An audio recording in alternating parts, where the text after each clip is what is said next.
நான் தான் கதை சொல்ற ஆரம்பிக்கும்போது நான் வரமாட்டேன். சொல்லி முடிச்சதுக்கப்புறம் தான் ஹால்ல வெயிட் பண்ணுவேன். என்ன சொல்றாங்கன்னு பார்க்கறதுக்கு. அப்படியே ஒரு 50 பேரு ரிஜெக்ட் பண்ணிட்டாங்க. அவங்க மேல தப்பு இல்ல. ஸோ நம்மளும் அவ்வளோ பெரிய ஆள் இல்ல. கனவுல கூட நினச்சு பார்த்துருக்க மாட்டேன்னு சொல்லுவாங்க. அந்த கனவுல கூட இப்படி நடக்காதுன்ற விஷயம், அதெல்லாம் தாண்டி ஒரு விஷயம் இருந்தா, இந்த காந்தி கண்ணாடி எனக்கு அமைஞ்சதுன்னு நான் சொல்லுவேன். உதவிகள் செய்தே பலர் டிபியில் வந்தார். பலர் உதவிகள் கேட்டதற்கு ஜிபேயும் தந்தார். சின்ன திரையில் நல்ல பையன், இன்று ஊரே வியக்கும் செல்ல பையன். பலரும் நடிக்க வந்த பின் பேசப்பட்டனர். இவர் நடிக்க வருவதற்கு முன்பே பேசப்பட்டவர். துயரம் வந்தவர்களின் பக்கத்தில் நிற்கும் போது 1,00,000 கண்கள் கலங்குகின்றன. 1 கோடி நெஞ்சங்கள் வாழ்த்துகின்றன. நிஜத்தில் நடிக்க தெரியாத பாலா திரையில் மாபெரும் நடிகனாக வலம் வருவார். எதிர்பாராததை எதிர்பாருங்கள். அழைக்கிறோம் கதையின் நாயகனாக அறிமுகமாகும் காந்தி கண்ணாடி பாலா அவர்களை.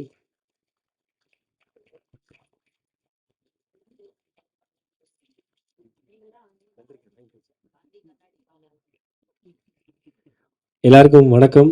ரொம்ப ரொம்ப நன்றி. ஆக்சுவலாக கவிதாக்கா உங்களுடைய வார்த்தைகளுக்கு ரொம்ப ரொம்ப நன்றி. இன்னைக்கு எனக்கு என்ன சொல்கிறதுனே தெரியல. நான் எப்பயுமே நிறைய ப்ரெஸ் மீட்லாம் ஹோஸ்ட் பண்ணியிருக்கிறேன். ஸோ வரும்போது ரொம்ப ஜாலியாக என்ன பண்ண போகிறோம் ப்ரிப்பேர் பண்ணிட்டு என்ன யார் யார் எப்படி எப்படி கூப்பிட போகிறோம் அப்படின்னு நிறைய யோசிச்சு வருவேன்.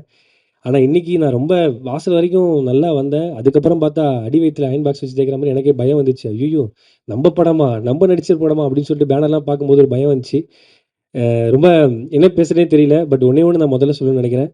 நான் இங்கே இருக்கிறேன்னா அதுக்கு முக்கியமான காரணம் இங்கே வந்திருக்கிற ப்ரெஸ் அண்ணன்கள், மீடியா அண்ணன்கள் தான். ஏன்னா நம்ம பண்ணுற விஷயத்த கரெக்டாக போய் சேர்க்கறது.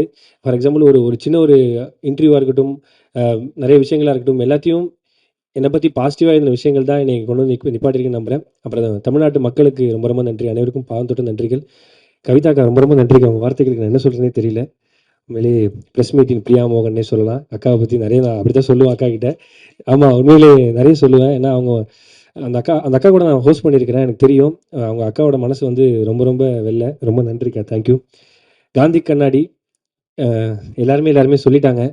பட் என் பாயிண்ட் ஆஃப் வியூவில் நான் வந்து சில விஷயங்கள் சொல்லணும்னு நினைக்கிறேன். இந்த படம் வந்து எனக்கு எப்படின்னா, வேடிக்கை பார்த்தவனுக்கு வேர்ல்டு கப் கொடுத்த மாதிரி தான் எனக்கு இந்த படம். ஏன்னா நான் வந்து இப்படிலாம் படம் பண்ணுவேன்று கனவுல கூட நினச்சி பார்த்துருக்க மாட்டேன்னு சொல்லுவாங்க. அந்த கனவுல கூட இப்படி நடக்காதுன்ற விஷயம், அதெல்லாம் தாண்டி ஒரு விஷயம் இருந்தால் இந்த காந்தி கண்ணாடி எனக்கு அமைஞ்சதுன்னு நான் சொல்லுவேன். ஏன்னா முதல்ல எந்த ஒரு இதுவுமே இல்லாமல் காரைக்கால் அப்படிங்கிற ஒரு ஊரில் தான் நான் பிறந்தேன் வளர்ந்தேன். அதெல்லாம் தாண்டி ஒருத்தர் கொடுத்த நம்பிக்கையில் தான் என்னால் இங்கே நிற்க முடியுது. எப்படி எங்கள் அப்பா அம்மாவுக்கு வந்து நன்றி சொல்லணும், அதே மாதிரி எந்த ஒரு இதுவுமே இல்லாமல் இங்கே நான் நிற்கிறேன், இப்படி நான் உங்கள்கிட்ட பேசுகிறேன். காரைக்கால் பாலா டு காந்தி கண்ணாடி பாலாவுக்கு முக்கியமான காரணம் முதுவன் அண்ணன் தான். அவர் தான் எல்லாமே. நமக்கு வந்து ஓப்பனிங்லேருந்து இப்போ வரைக்கும் இந்த பாலா வந்து இப்படி பேசுகிறான், எல்லாமே பண்ணுறான் அப்படின்னா அது அவர் தான் காரணம். யார் என்னன்னு தெரியாத ஒரு பையனை வந்து இப்போ நிறைய சொல்கிறாங்க. இந்த மனித மதம் பற்றிலாம் பேசும்போது யார் என்னன்னு தெரியாத பையனை அந்த அன்பை மட்டும் வச்சு ஒருத்தனை வந்து நம்ம பார்த்துக்கணும், அவன் நல்லா வரணும்னு நினைக்கிறதுல அவர் தான் எனக்கு ஃபஸ்ட்டு. ஸோ அவர் தான் வந்து எந்த எதிர்பார்ப்பும் இல்லாமல் என்னை எடுத்து கிட்டத்தட்ட ஒரு 11 12 வருஷமாக நான் அண்ணன் கூட தான் இருக்கிறேன். ஸோ அவர் இல்லைன்னா நான் இல்லைங்க. ஸோ அவருக்கு ஃபர்ஸ்ட் ஆஃப் ஆல் நன்றிங்க, ரொம்ப நன்றி. நன்றி தாண்டி எவ்வளோ வார்த்தைன்னு சொல்லலாம். அப்புறம் அண்ணனோட மனைவி ராஜேஸ்வரி அக்காவுக்கும் நன்றி சொல்லிகிட்டே இருக்கலாம். அதெல்லாம் தாண்டி அப்புறம் கலக்க பொறியாரில் பண்ணோம். ஸோ கொஞ்சம் கொஞ்சமாக வந்தோம். அதெல்லாம் தாண்டி நிறைய ரிஜெக்ஷன்ஸ்லாம் வந்திருக்கு. எல்லாருக்குமே வரது தான். அப்புறம் விஜய் டிவியில் பண்ணதுக்கப்புறம் நிறைய படங்கள் நான் நடிச்சிருக்கிறேன். கிட்டத்தட்ட ஒரு 18 19 படங்கள் நடிச்சிருக்கிறேன். அந்த படங்கள் வந்து நடிப்பேன். பட்டு அது ஒரு 11 12 படங்கள் வந்து நடிச்சிருப்பேன். நான் படத்தில் வந்திருக்காது. அப்போ எனக்குள்ள ஒரு கேள்வி இருக்கும். என்ன நம்ம இது ஐயோ! ஏன்னா நடிக்கிறோம் எதுவுமே வரலன்னா, அப்போ வந்து இல்லைப்பா, ஒரு காமெடி ஆர்டிஸ்ட் கொஞ்சம் ஃபேஸ் வேல்யூவாக இருக்காங்க. அவங்க இந்த போர்ஷன் வச்சுலாம். ஸோ அது கொஞ்சம் எடிட்டில் தூக்கிடுறாங்க அப்படிங்கிற மாதிரி சொல்லுவாங்க. அவங்க பண்ணது கரெக்டு தான். அவங்களாம் தப்பு சொல்ல மாட்டேன். ஸோ அப்போ நிறைய யோசிப்பேன். டைட்டில் கார்டில் நம்ம பேர் இருக்கும், ஆனால் படத்தில் நம்ம இருக்க மாட்டோமே அப்படின்னு சொல்லி நிறைய யோசிச்சிருக்கேன். நிறைய ஃபீல் பண்ணியிருக்கேன். அப்போ வந்து ரொம்ப யோசிப்பேன். அப்போ நானும் ஷெரீஃப் அண்ணனும் ஒரு படம் வந்து ஒர்க் பண்ணோம். அவர் வந்து அந்த படத்தில் கோ டைரக்டராக இருந்தார். நான் வந்து அதில் சைட் ஆர்டிஸ்ட்டாக இருந்தேன். அப்போ வந்து நிறைய நாங்கள் பேசுவோம். அப்போ வந்து ரணம்லாம் பண்ணலை. ஒரு 7 8 வருஷத்துக்கு முன்னாடி இருக்குன்னு நினைக்கிறேன். அப்போ பேசும்போது என்னடா பண்ணுற அப்படின்னு கேட்பேன். இப்போ தான் விஜய் டிவியில் ஷூட்டிங் முடிச்சுட்டு வந்தேன். அதை நான் அப்படியே சரி வாடா வாடான்னு பேசிகிட்டு இருப்போம். பேசிகிட்டு இருக்கும்போது ஒரு நாள் என்ன ஆகிட்டு, நான் பைக்கில் தான் வருவேன். நீங்கள் மழை வந்துச்சுன்னு சொல்லிட்டு பைக்கில் வரல, கேபில் வந்தேன் ஷூட்டிங்க்கு. கேபில் வந்துட்டு போகும்போது கேப் வரல, வரல. எங்கண்ணே என்ன கிண்டியாண்டை விட்டுறேன், நான் இங்கேருந்து போயிடுறேன் கேப் போட்டு அப்படின்னு சொல்லும்போது, கிண்டியாண்டை வந்து அந்த லீ மெரிடியன் ஹோட்டல் வசதி இருக்க பிளாட்ஃபார்மில் உட்காந்து 2 பேர் டீ குடிச்சிட்டு பேசிகிட்டு இருந்தோம். அப்போ லைட்டாக மழை தூயினே இருக்குது, உட்காந்து பேசிட்டே இருக்கோம். நான் பேசிட்டே இருக்கேன், என்னடா பண்ண போகிற அடுத்து அப்படின்னு. தெரிலண்ணே, இந்த விஜய் டிவியில் தான் பண்ணிட்டு இருக்கேன். ஸோ சினிமா என்ன பண்ண போகிறேன், எங்கண்ணே சைட் ஆர்டிஸ்ட்கே கூப்பிட மாட்டாங்க என்னண்ணே அப்படின்னு சொல்லும்போது அவர் சொன்னார், அதான்டா நானும் கதை எழுதிட்டு இருக்கேன். சரி இப்போ நீ டைரக்ட் பண்ண எனக்கு ஒரு காமெடியன் கேரக்டர் தெரியா அப்படின்னு சொல்லி தான் நான் அவர்கிட்ட கேட்க ஆரம்பித்தேன். ஆமா அப்படிதான் கேட்டேன் அவர்கிட்ட சீரியஸா. டேரக்டர் கேரக்டர் பண்ண எனக்கு ஒரு காமெடி ரோல் தெரியா? ஒரு 5 சீன் 6 சீன் ஹீரோ கூட டிராவல் ஆகிற மாதிரி சூப்பரான ஒரு சீனு. அவர் ஹீரோ கிட்ட லவ் சேர்த்து வைக்கிறது இந்த மாதிரி ஏதாவது இருந்தால் சொல்ல, நான் கண்டிப்பாக என்னை கொஞ்சம் ரெஃபர் பண்ணேன்னு சொன்னேன். சரிடான்னு சொன்னார். ஸோ அதுக்கப்புறம் நானும் எனக்கு தெரிஞ்ச ப்ரொடியூசர்லாம் சும்மா பார்ப்பாங்க பேசுவாங்க அவங்கள்ட்டலாம் சொன்னேன், அண்ணா நீ போய் கதை சொல்லுங்க அப்படின்னு சொல்லி அவரும் ஒரு ப்ரொடக்ஷனில் போயிட்டு கமிட் ஆகி கதைலாம் சொன்னார். சொல்லும்போது அந்த ஹீரோ ஃப்ரெண்டு கேரக்டர் வந்து என்னை புஷ் பண்ணி பேசும்போது ஓகேன்ட்டாங்க. பட் அங்கே ப்ரொடக்ஷனில் இருக்க சிலர் வந்து என்ன சொன்னாங்கன்னா, அவங்க கேட்டது நியாயம் தான், தப்புன்னு சொல்ல மாட்டேன். கொஞ்சம் என்ன இப்படி இந்த பையனா இவன் இப்படி இப்படி இருக்கான், இவன் எப்படி ஹீரோ ஃப்ரெண்டா, கொஞ்சம் ஃபேஸ் வேல்யூவாக போகலாமே அப்படின்ற மாதிரி சொன்னாங்க. நிறம் அதான் அந்த இது அந்த நிறம் மாதிரி இருக்கான் இந்த பையன், எப்படி ஹீரோ ஹீரோ கொஞ்சம் அழகாக இருக்காரு, கூட இருக்கணும் கொஞ்சம் அழகாவது போடலாம்ல, கொஞ்சம் ஃபேஸ் வேல்யூவான ஆட்கள் போடலான்னு சொன்னேன். அந்த வாய்ப்பு எனக்கு போயிடுச்சு. ஸோ அப்புறம் வந்து அவருக்கும் அந்த படம் நடக்காமல் அடுத்ததான் ரணம் நடந்துச்சு. அதெல்லாம் தாண்டி ரணம்லாம் பண்ணதுக்கப்புறம் ஒரு நாள் திடீர்னு அதே மாதிரி தான் எனக்கு ஃபோன் பண்ணார். ஃபோன் பண்ணிருக்கும்போது இந்த மாதிரி ஒரு +2 குழந்தைக்கு வந்து ஃபீஸ் கட்டணும்னு சொல்லி தான் பேச ஆரம்பித்தோம். பேச ஆரம்பிக்கும் போது தான் நான் ரணம் பார்த்தேண்ணே, ரொம்ப சூப்பராக இருந்துச்சு, செம்மையா இருந்துச்சு, என்னடா பண்ணுறேன் அப்படின்னு. இல்லைண்ணே நான் அப்படியே ஷோஸு அப்படி தான் பண்ணிட்டுருக்கேன் அப்படின்னு சொன்னேன். படம் பண்ணுறேடா, இல்லைண்ணே எங்கண்ணே அப்படியே சும்மா பண்ணணும்னு ஆசை தான், யாருண்ணே வாய்ப்பு கொடுப்பா அப்படின்னு சொல்லி நான் சொல்லும்போது, அப்படியா சரி நான் உனக்கு ஒரு கதை சொல்லவா அப்படின்னாரு. இது என்ன என்ன கேரக்டர் அப்படின்னு கேட்டேன். என்ன கேரக்டரா? இல்லடா இது ஹீரோவா பண்ணலாம்டா. ஹீரோவாவா? நீலாம் என்ன ஹீரோ வச்சு படம் பண்ணுவியான்னு தான் நான் ஃபர்ஸ்ட்டு கேட்டேன். நீ ஆல்ரெடி ஒரு படம் பண்ணி சூப்பரா சக்ஸஸ்ஃபுல்லா அந்த படம் போயிடுச்சு. ஸோ அதுக்கப்புறம் என்னைய வச்சு நீ எப்படி படம் பண்ணணும்னு தான் கேட்டேன். இல்ல இல்ல நான் சொல்றேன் வா அப்படின்னோனே, நான் அப்புறம் யோசிச்சுக்கிட்டே இருந்தேன். கட் பண்ணா ஒரு ஷோல வந்து லாரன்ஸ் அண்ணா உனக்கு என்ன ஆசை அப்படின்னு சொல்லி கேட்டாரு. என்னடா இது ஷெரீஃப் அண்ணன் இப்படின்னு சொல்லியிருக்காப்படி, லாரன்ஸ் அண்ணன் இப்படி கேட்கறாப்படி, சரி சொல்லி விடுவோம் நம்ம ஆசை என்னன்னு. எனக்கு ஹீரோ ஆகணும்னு ஆசைண்ணே அப்படின்னு நான் சொல்லிட்டேன். ஹீரோ ஆகணும்னு ஆசையா? ஆனா எனக்கு இது நம்ம மூஞ்சிக்குலாம் நம்ம யாரும் இவ்வளோ ரிஜெக்ஷன் பார்த்துட்டோம். எப்படி நடக்குமா நடக்காதான்ற யோசனை எனக்கு ரொம்ப ஒரு எனக்குள்ள இன்ஃபீரியாரிட்டி காம்ப்ளெக்ஸ் ரொம்ப அதிகம் எனக்கு. அப்போ வந்து லாரன்ஸ் அண்ணன் நான் அவனுக்கு ஹீரோ ஆக்குறேன்டா, நீ ஏன்டா ஹீரோ ஆக முடியாது? நான்லாம் ஹீரோ ஆகும்போது நீ ஏன் ஹீரோ ஆகக்கூடாது? அப்படி சொல்லி அண்ணன் சொன்னாரு. ஸோ அந்த வார்த்தை வந்து எவ்வளோ பேர் இப்படி சொல்லுவாங்கன்னு எனக்கு தெரியல. அந்த சொன்ன வார்த்தை அவரு கேமரா பார்த்து சொன்னாரு, என்னுடைய ஃப்ரெண்ட்ஸ் நெறைய பேர் இருக்காங்க. இத பார்த்துட்டு இருக்கவங்க யாராவது பாலாவ ஹீரோவா வச்சு படம் பண்ணணும்னு நெனச்சீங்கன்னா, நீங்க வாங்க. தம்பிய வந்து ஹீரோவா நான் பார்க்கணும் அப்படின்னு சொல்லி சொன்னாங்க. பட் சொன்னதோட ஒரு விஷயம் சொன்னாரு, ஹீரோ ஆகணும்னா ஒரு முக்கியமான விஷயங்கள்லாம் இருக்குடா. நீ வந்து ட்ரான்ஸ்ஃபார்ம் ஆகணும், நெறைய இதாகணும். அப்போ ஒரு விஷயம் சொன்னாரு. நான் ஏன் நீ ஹீரோ ஆகணும்னு சொன்னா ஓகே பண்ணது ஓகேன்னு சொன்னேன் தெரியுமா? உன் லுக் அதெல்லாம் தாண்டி அவரு ஒண்ணு சொன்னாரு. நீ நல்லா இருந்தன்னா, உன்ன மாரி ஒரு 35, 40 குடும்பம் நல்லா இருக்கும்னு சொல்லிட்டு அந்த மேடையில சொன்னாரு.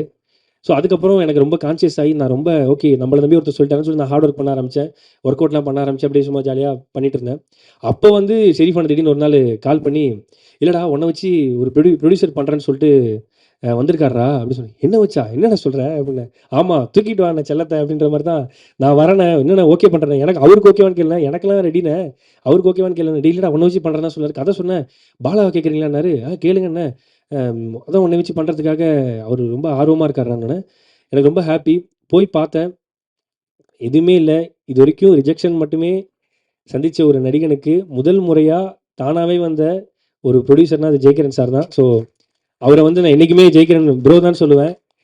ஏன்னா, இப்ப நம்ம எங்க அப்பா, அம்மாவா இருக்கட்டும், தெரிஞ்சவங்களா இருக்கட்டும், அவங்களாலயே ஒரு 5,00,000 ரூபாய்க்கு மேல எனக்கு பெரட்டி குடுக்க முடியாது. காரணம், எங்க ஃபேமிலி அந்த மாரி, சுத்தி வட்டாரம் அந்த மாரி நாங்க ரொம்ப டவுனான ஃபேமிலி தான்.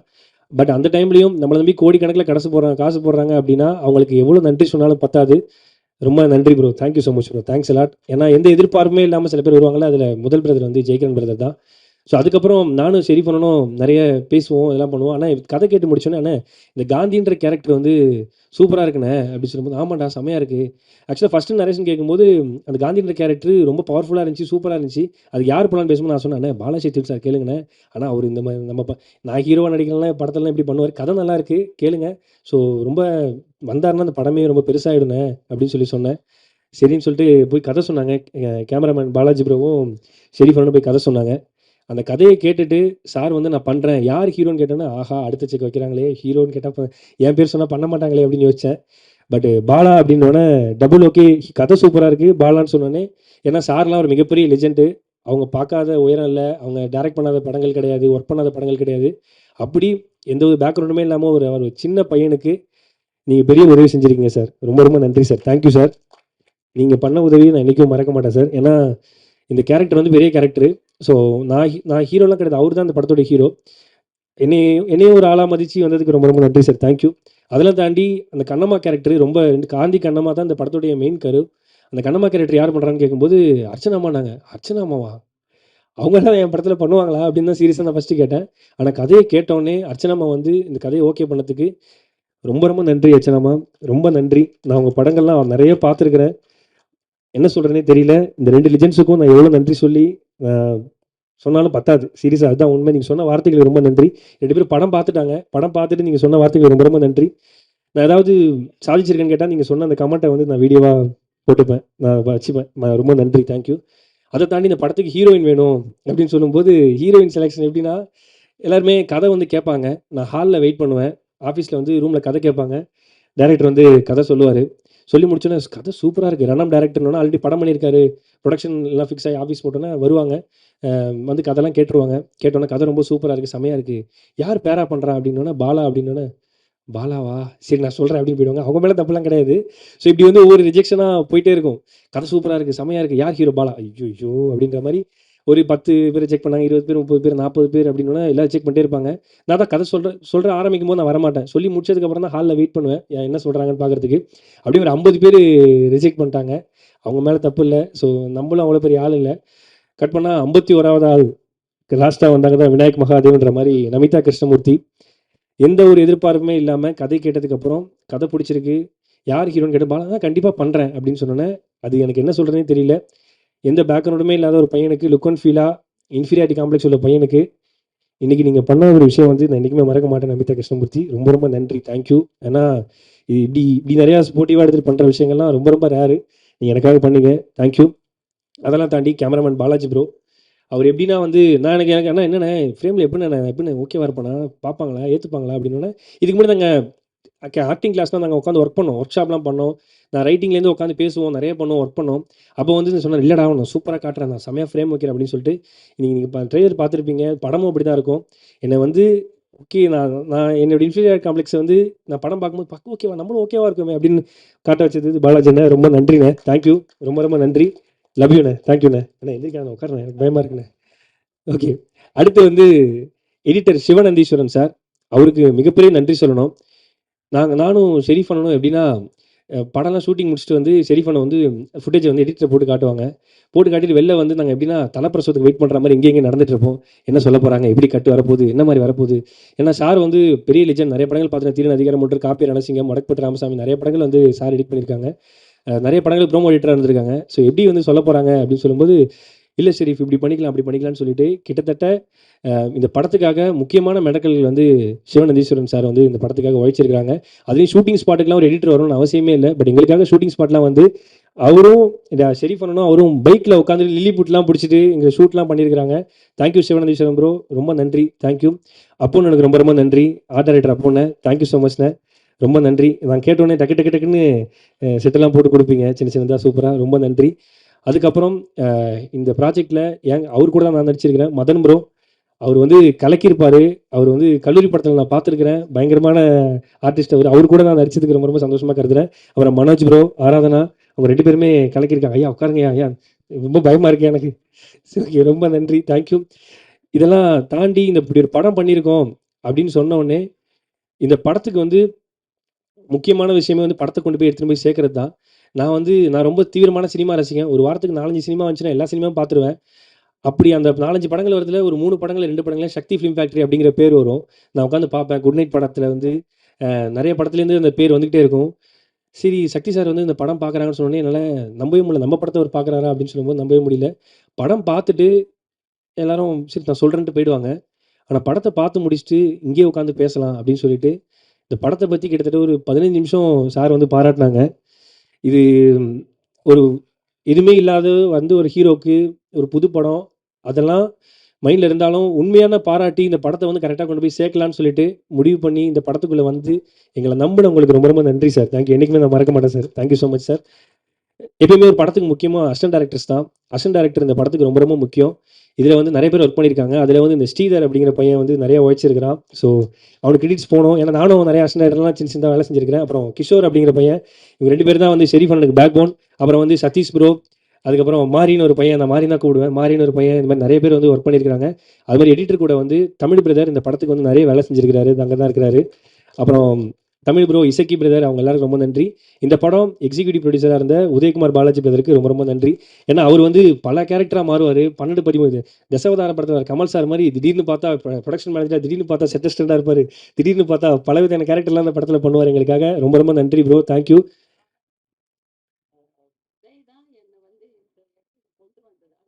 பார்த்தீங்களா மேம்? பரவால்ல. நீங்க விட்டது நான் சொல்லிர்றேன். உதய் சார் தான் வந்து அர்ச்சனா அம்மா வந்து இந்த படத்துல நீங்க பண்ணியே ஆகணும். படம் நல்லா இருக்கு, கதை நல்லா இருக்குன்னு சொல்லி கூட்டு வந்ததே உதய அண்ணா தான். உங்களையுமா? பரவால்ல. எல்லாரையும் அவர் தான் கூட்டு வராரு. உண்மையிலேயே வேற லெவலுங்க. என்னையும் அவர் தான் காலைல கூட்டு வந்தாரு. நன்றிங்கய்யா. 10 மாசத்துக்கு நான் உங்களுக்கு டெய்லி காலைல பாவ மன்னிப்பு கேட்கிறேன். மறந்துட்டேன். சாரிங்க. ரொம்ப நன்றிங்க. Thank you. அதெல்லாம் தாண்டி ரொம்ப நன்றி. ரேகா மேடம், உங்களுக்கு ரொம்ப நன்றி மேடம். Thank you. இந்த படத்த கொண்டு போய் கரெக்ட்டா சேர்க்கறதுக்கு ரொம்ப ரொம்ப நன்றி. Thank you. அவங்க வந்து இன்டர்வியூலாம் நடக்கும்போது உட்காரணும்னு அவசியமே இல்ல. அவங்க கூடவே உட்காந்து தரையில நேத்து உட்காந்து பார்த்துருந்தாங்க. தரையில உட்காந்து அவங்க வந்து எல்லாமே கம்யூனிகேட் பண்ணிருந்தாங்க. அதெல்லாம் தாண்டி இந்த படத்த அ நான் வேலை செய்றேன். அதெல்லாம் தாண்டி என் கூட 2 ஃப்ரெண்ட்ஸ் வந்து ஒரு 4, 5 பேர் இந்த படத்துக்காக நெறைய வேலை செஞ்சிருக்காங்க. அபின்னு சொல்லிட்டு என் ஃப்ரெண்ட் இருக்கிறான். ஸோ அவன் ரொம்ப அந்த படத்துக்காக வேலை செஞ்சிருக்கிறான். அபினேஷ் அண்ணாதுரை நீங்க பார்க்கலாம். அதுக்கப்புறம் மணிகண்டன் விஸ்வா அது அங்க உட்காந்துருக்காரு. இந்த பாருங்க கீழ உட்காந்துட்டு ஃபீல் பண்றாரு. நல்ல மனுஷன். அப்புறம் வந்து கலக்கப்பதியாரு வினோத், விக்கி சிவா, அப்புறம் புரொடக்ஷன் டீம்ல ஒருத்தர பத்தி நான் மெயினா தேங்க் யூ பண்ணணும். சாரி ரொம்ப நேரம் எடுத்துக்க தப்பா எடுத்துக்காதீங்க. முதல் படம் சாரி. அப்புறம் அபி அப்படிங்கிறவர் வந்து இந்த படத்துக்காக நெறைய வேலைகள் செஞ்சிருக்காரு. இரவு பகல் பார்க்காது ரொம்ப வேலை செஞ்சிருக்காங்க. எல்லாருமே சேர்ந்து ஒரு படம் பண்ணியிருக்கிறோம். உங்ககிட்ட சமர்ப்பிக்கிறோம். அதெல்லாம் நீங்க தான் கொண்டு போய் சேர்க்கணும். ரொம்ப நன்றி. ரொம்ப கொஞ்சம் எமோஷனல் ஆயிடும் இதுக்கு மேல பேசினா. Sorry. Thank you. September 5 Gandhi கண்ணாடி ரிலீஸ் ஆகுது. நீங்க எல்லாரும் குடும்பத்தோட பார்த்து சப்போர்ட் பண்ணுவீங்கன்னு நம்புறேன். ரொம்ப எல்லாருக்குமே பிடிச்ச படமா இது இருக்கும். எல்லாருமே இந்த படத்த வந்து பார்த்து சப்போர்ட் பண்ணுவேன்னு நம்புறேன். Thank you. Thank you so much. ரொம்ப நன்றி. இங்க வந்திருக்கிற பிரசன்ட் மீடியா அண்ணனுங்க எல்லாருக்கும் ரொம்ப ரொம்ப நன்றி. Thank you so much. Love you. Love you.